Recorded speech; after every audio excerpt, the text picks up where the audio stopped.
इक़रा बिस्मि रब्बिकल्लज़ी खलक़ खलक़ल इंसान मिन अलक़ इक़रा व रब्बुकल अकरम अल्लज़ी अल्लम बिल क़लम अल्लमल इंसान मा लम यअलम कल्ला इन्नल इंसान लयतग़ा अन रआहु इस्तग़ना इन्न इला रब्बिकर रुजआ अरअयतल्लज़ी यन्हा अब्दन इज़ा सल्ला अरअयत इन कान अलल हुदा औ अमर बित्तक़वा अरअयत इन कज़्ज़ब व तवल्ला अलम यअलम बिअन्नल्लाह यरा कल्ला लइन लम यंतहि लनस्फ़अन बिन्नासियह नासियतिन काज़िबतिन खातिअह फल्यदउ नादियह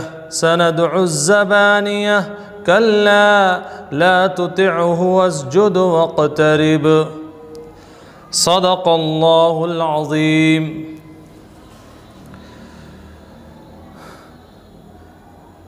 ये सूरतुल अलक़ है, मक्की सूरत है और इसमें 19 आयतें हैं।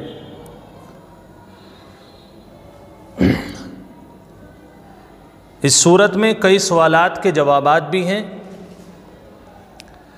और इंसान के लिए एक बहुत अहम पैगाम भी अल्लाह की जानिब से है।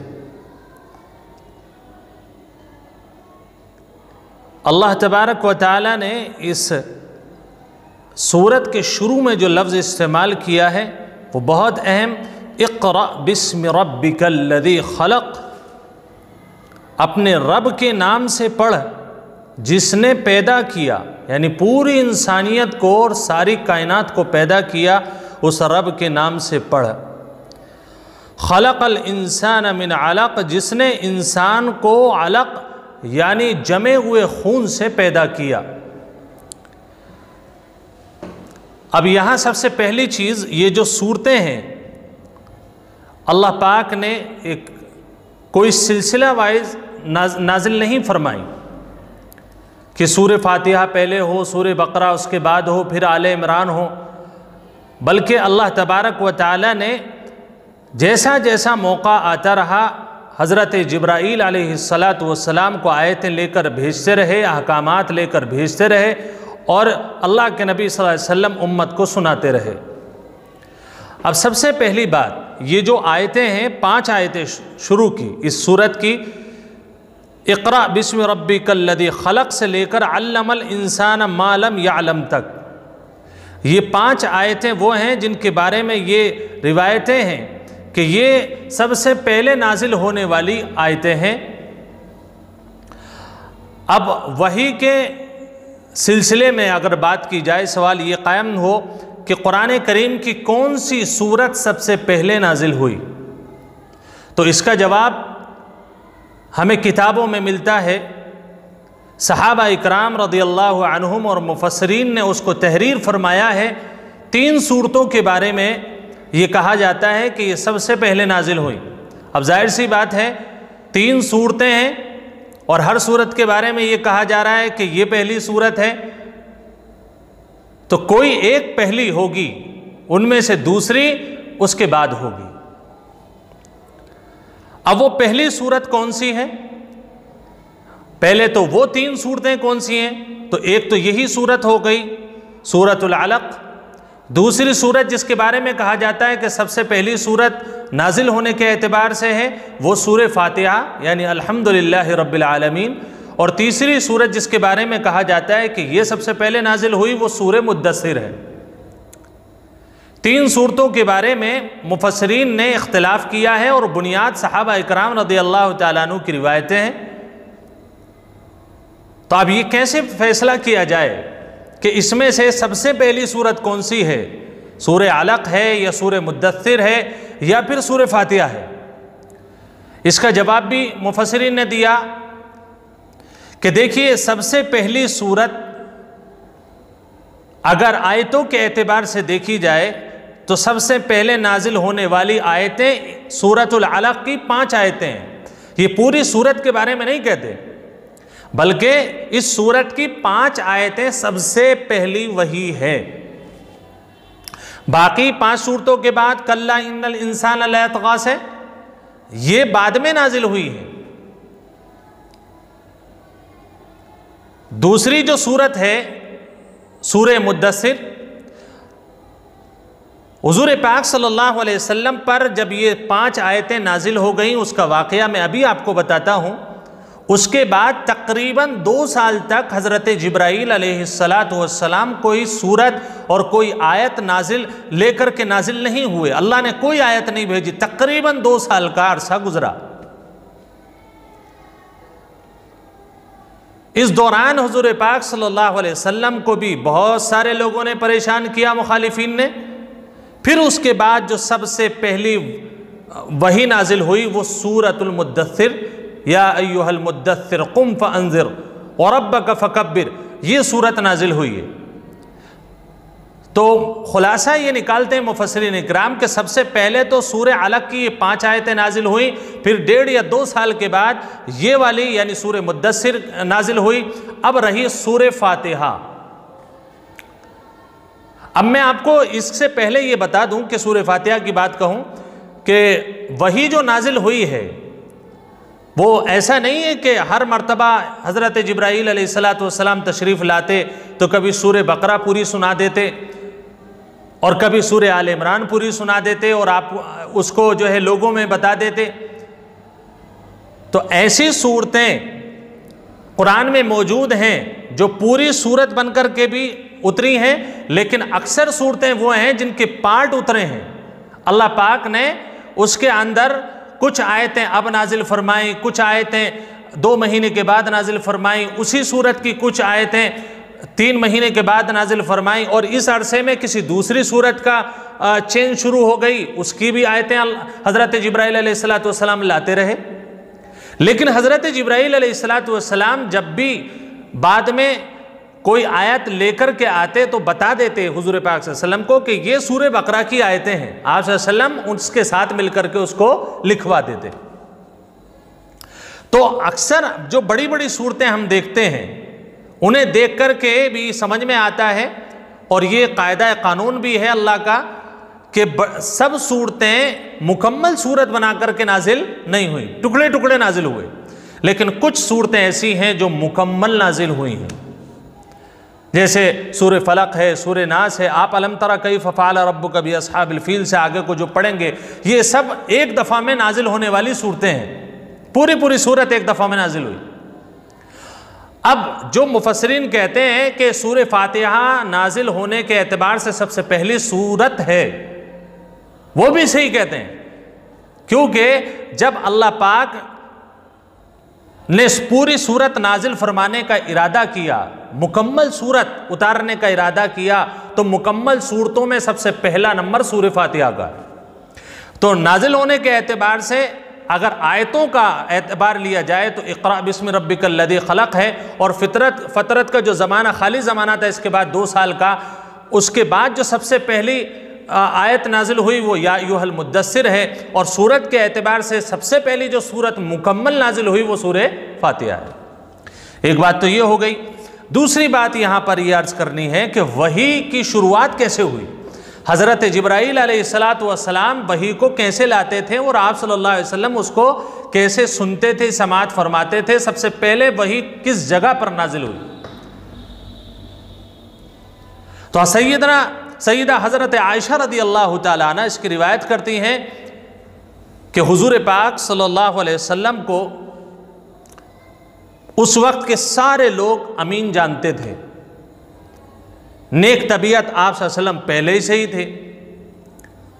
जब अल्लाह ताला ने वही नाजिल करने का इरादा फरमाया तो आप सल्लल्लाहु अलैहि वसल्लम की तबीयत में ये बात पैदा हुई कि मुझे इस दुनिया से आप कट करके रहना है। जन्नतुल बकी के आगे जबल नूर है, वहां पर गार है, गार हिरा। हुजूर पाक सल्लल्लाहु अलैहि वसल्लम शुरू में कुछ तोशा कुछ रोटी बांध करके ले जाते और 2-3 दिन आप सल्लल्लाहु अलैहि वसल्लम वहाँ रहते, और फिर उसके बाद आप सल्लल्लाहु अलैहि वसल्लम जब तोशा ख़त्म हो जाता या घर की कोई ज़रूरत आ पड़ती, कोई आकर बता देता कि आपके यहाँ पर आपको बुलाया गया है, तो आप सल्लल्लाहु अलैहि वसल्लम उठ करके उस वक्त जाते। होते होते एक एक महीने तक रसूलुल्लाह सल्लल्लाहु अलैहि वसल्लम अपने घर से रोटी लेकर के गारे हिरा में रहे हैं और अल्लाह की इबादत की है।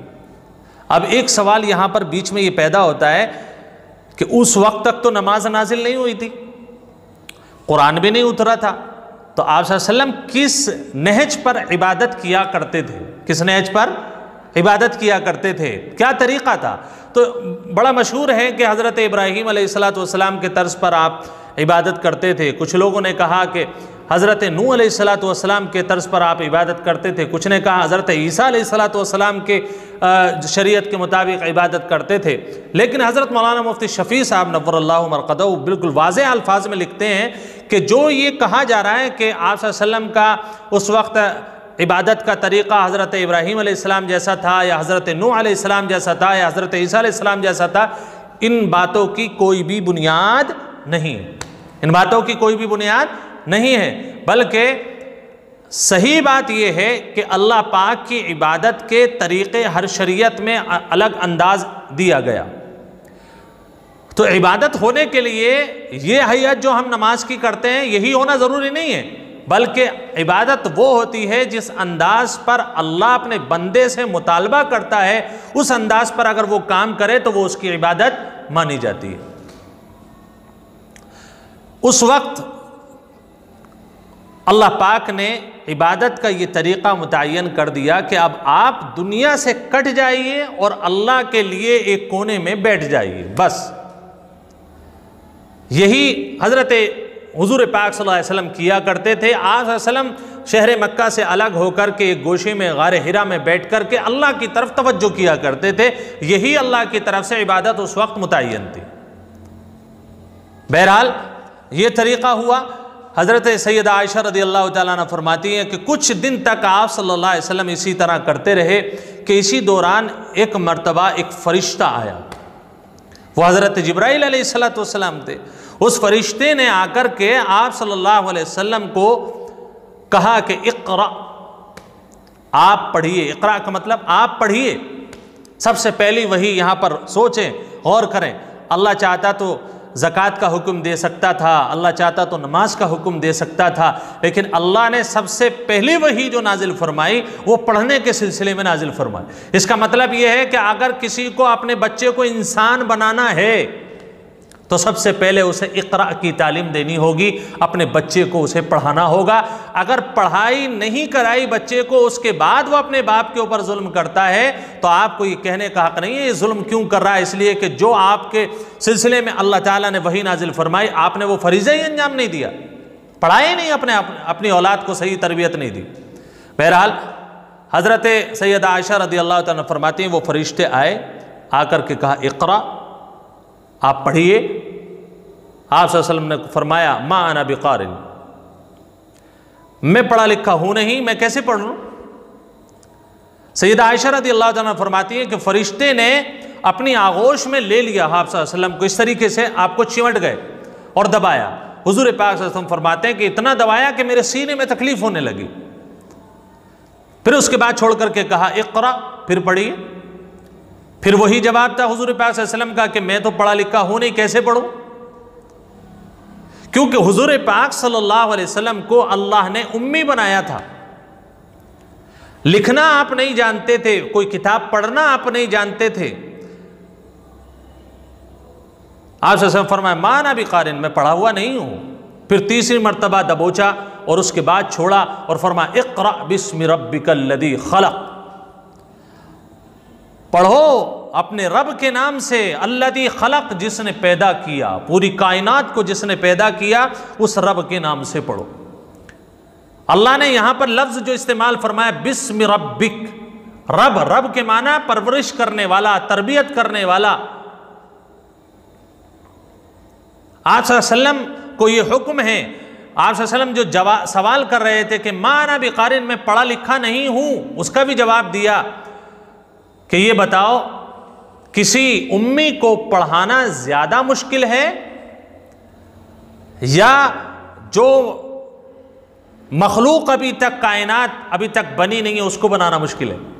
जाहिर सी बात है, इंसान को बनाना मुश्किल है, इंसान को पढ़ाना अल्लाह के लिए मुश्किल नहीं है। बहरहाल अल्लाह फरमाता है जब मुश्किल काम मैंने कर दिया, अल्लज़ी खलक, तुम्हें बना दिया, तो एक उम्मी को अजीम खतीब बनाना अल्लाह के लिए क्या मुश्किल हो सकता है? उसके लिए तो कोई भी काम मुश्किल नहीं है। तो अल्लाह ने जवाब दिया कि अब अपने रब के नाम से पढ़ो जिसने पैदा किया पूरी कायनात को, खलक़ल इंसान मिन अलक़, कि इंसान को पैदा किया है खून के लोथड़े से, जमे हुए खून से पैदा किया है। ये अल्लाह ने मेरी और आपकी हकीकत को बयान कर दिया। जो लोग तकब्बुर में अपने सीने को फाड़े रहते हैं और ऐसा सीने को तान करके चलते हैं, दो पैसे आने के बाद, हुकूमत के आने के बाद, कि लगता है कि अब उनके सामने कोई कायनात नहीं और मखलूक नहीं, वालिद नहीं और माँ नहीं है। अल्लाह ने बताया कि तेरी हकीकत क्या है, तेरी हकीकत क्या है? तू सिर्फ एक जमे हुए खून से पैदा है, एक नापाक नुत्फे से तेरा वजूद अल्लाह ने दिया है।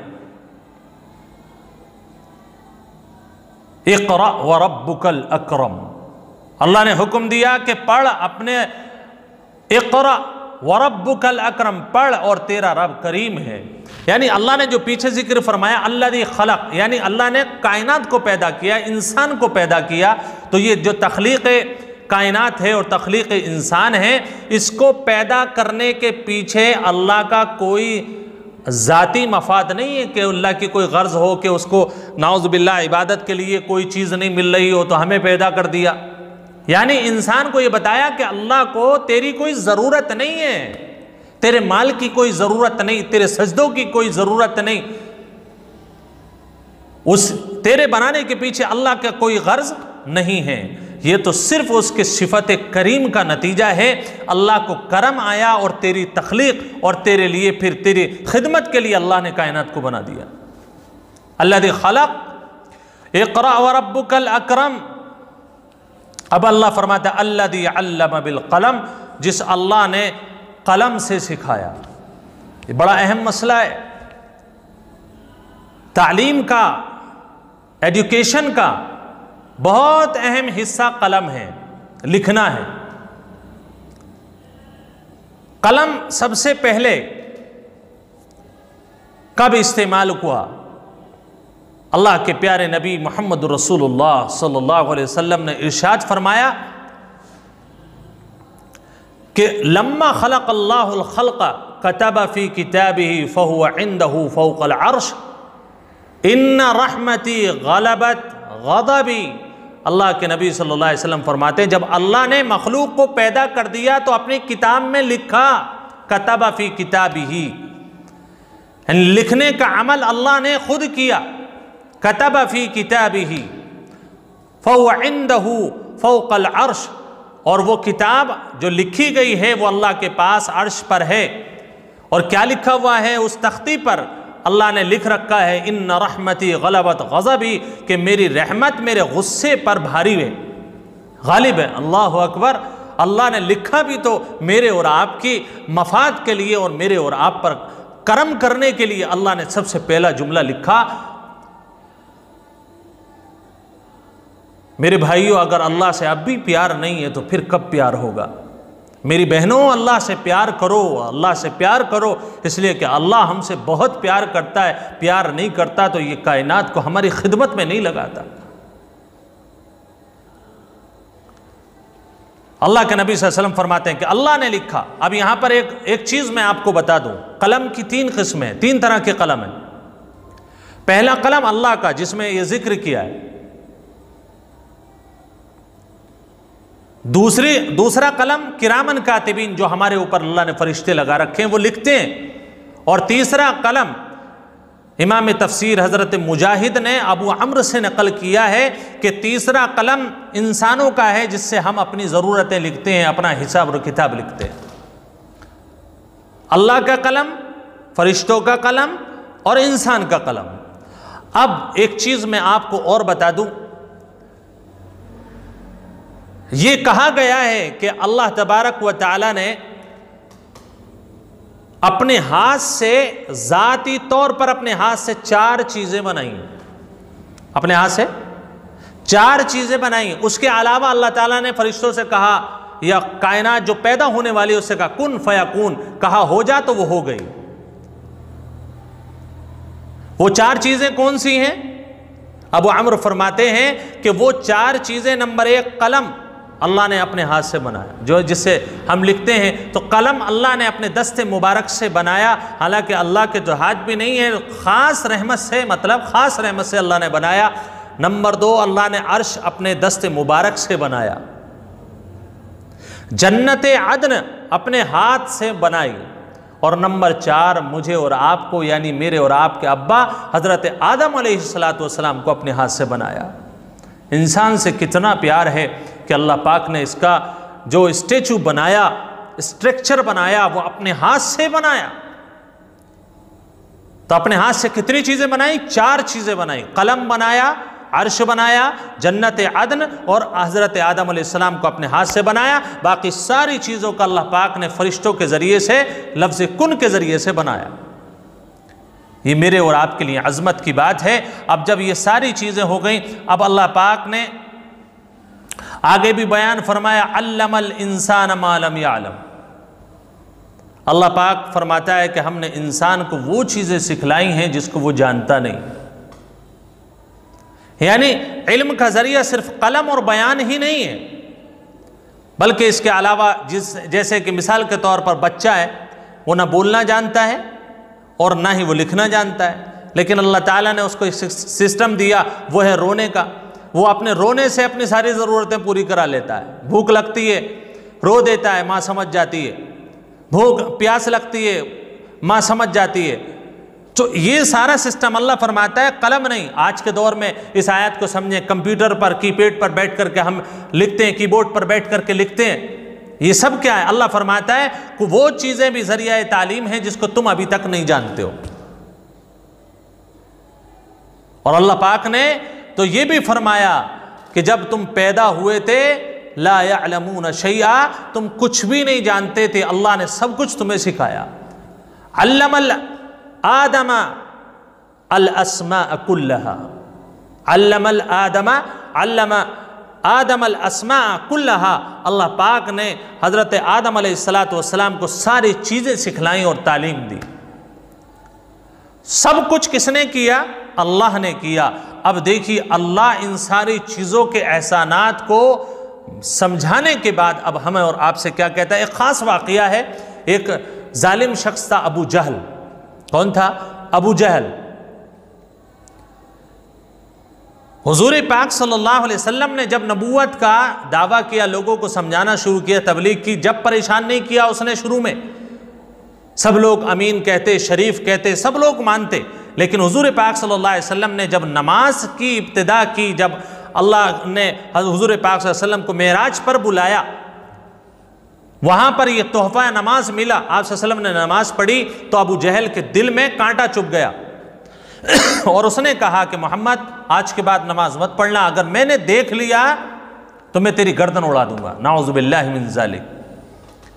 नमाज पढ़ने को इसने रोका है, और मकसद क्या था? देखिए, ऐसा होता है कि इंसान के पास जब तक वो किसी दूसरे का मोहताज रहता है, उसे उसकी ज़रूरत होती है, तो सीधा सीधा चलता है। इसलिए कहीं मालिक नाराज़ ना हो जाए, मेरी तनख्वाह बंद ना कर दे, या मुझे हदिया देना बंद ना कर दे। ज़रूरत होती है तो सीधा सीधा चलता है। और जब उसे ये लगता है कि अब मैं किसी का मोहताज नहीं हूँ, मेरे पास पैसा आ गया, मैं तो प्रधानी जीत गया, मैं तो MP का इलेक्शन जीत गया, हुकूमत में तो मेरी पावर और मेरा मनसब बन गया, तो उसके बाद उसके पास नौकर भी आते हैं, उसके पास उसके खादिम भी होते हैं, बंगला भी होता है, गाड़ी भी होती है, गाँव में ट्रैक्टर भी होता है, खेती बाड़ी भी होती है, तो उसका सीना चौड़ा होने लगता है। वो कहता है अब मुझे किसी चीज़ की ज़रूरत नहीं। फिर वो तकब्बुर से फटा जाता है और मजलूमों पर जुल्म करता है। अगर वो ताकतवर भाई है तो अपने भाई के हक मार लेगा, कभी अपने बहन के हक मार लेगा, और अगर बेटे का कारोबार चल गया और बाप ज़ईफ है तो बाप के ऊपर जुल्म करेगा, पड़ोसी के ऊपर जुल्म करेगा और साथी के ऊपर जुल्म करेगा। क्या समझता है वो अपने आप को? मुझसे बड़ा कोई नहीं, मेरा सीना चौड़ा है, मुझे किसी की ज़रूरत नहीं। ऐसे ही अबू जहल था, वो सरदार था, उसे इज्जत मिली हुई थी, वो ये समझ रहा था कि मोहम्मद जैसा मैं कहूँगा वैसा करेगा और मैं इसकी गर्दन उड़ा दूंगा अगर ये मेरी बात नहीं मानेगा। अल्लाह ने उस मुतकब्बिर को समझाया है, कल्ला इन्नल इंसान लयतग़ा, हरगिज नहीं, बिलाशुबा इंसान लयतगा सरकशी करता है, सरकशी करता है। अर्राहुस्तगना, वजह उसकी ये है कि वो अपने आप को मुस्तगनी समझता है, वो अपने आप को मोहताज ही नहीं समझता। वो ये समझता है सब कुछ मेरे पास, मुझे किसी की ज़रूरत नहीं है, मैं किसी की बात नहीं मानूंगा, और जिस पर जैसे चाहता है जुल्म करने लगता है। वजह अर्राहुस्तगना, अपने आप को बेनियाज समझता है, इसलिए वो अपने आप को बेनियाज समझने की बुनियाद पर उसका हाथ जुल्म की तरफ चलता है। इन्ना इला रब्बिका रुजआ, अरे इंसान जरा तू ये तो समझ ले, तू अपने आप को अक्ल कुल समझ बैठा है, तू अपने आप को आखिरी लफ्ज समझ बैठा है, ये तो समझ कि तुझे हर हालत में अपने रब की तरफ लौट करके जाना है। दुनिया में ठीक है तुझे पावर मिल गई, तूने उसका गलत इस्तेमाल कर लिया, तूने नमाजियों को रोका, तूने मदरसों को बंद कराया, तूने मस्जिदों पर पाबंदी लगाई, तुझे ये लग रहा है कि हम कामयाब हो गए, हम कामरान हो गए। लेकिन अबू जहल और अबू जहल की फितरत रखने वाले लोगों, ज़रा ये तो जानो कि तुम्हें भी एक दिन मरना है, और मरने के बाद फिर तुम्हें उस रब के सामने जाना है जिसे सब कुछ मालूम है, और फिर वो तुम्हारे बुराई का बदला तुम्हें देगा, और फिर तुम्हें अंदाज़ा होगा कि तुमने दौलत और शोहरत के नशे में आकर के कितनी